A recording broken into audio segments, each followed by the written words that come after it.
आणि आता एक मोठी बातमी, ओबीसी आंदोलक लक्ष्मण हाके यांची पुण्यातील ससून रुग्णालयामध्ये वैद्यकीय चाचणी करण्यात आलेली आहे आणि या चाचणीचा अहवाल समोर आलाय। यात लक्ष्मण हाके यांनी दारू प्यायली नसल्याचा निष्कर्ष काढण्यात आलाय आणि या संदर्भात लक्ष्मण हाके स्वतः पत्रकारांशी संवाद साधतायत। थेट जाऊया।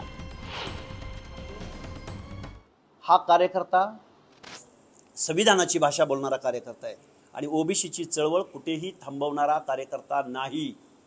मग तलवारीचे वार झाले तरी चालतील, कुणी गोळ्या घातल्या तरी चालेल आणि काही झाले तरी चालेल। अरे बाबासाहेबांवरती हल्ला करणारी मंडळी, महात्मा ज्योतिराव फुल्यांवरती हल्ला करणारी मंडळी आहेत, क्रांतिज्योती सावित्रीमाईंवरती हल्ला करणारी मंडळी आहेत।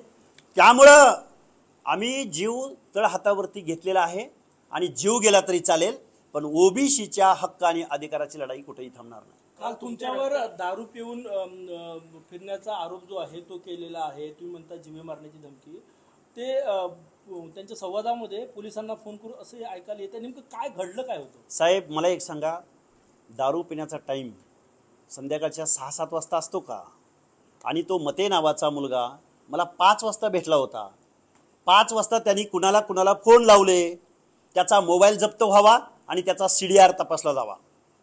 त्यामधून मते नावाचा मुलगा आणि अमित देशमाने नावाचा मुलगा यांनी कुणाकुणाला फोन लावले, कुणाकुणाचा कन्सर्न घेतला, कुणाच्या इशाऱ्यावरून हे सगळं षडयंत्र रचलं, याचा सगळा उलगडा या 2 तरुणाच्या मोबाईलचा CDR काढावा, त्याच्यामधून सर्व उलगडा होईल।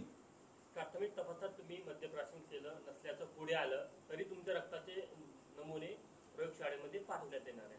प्रयोगशाळेमध्ये पाठवू देत, मी सर्व गोष्टी, मी रक्त दिलेला आहे।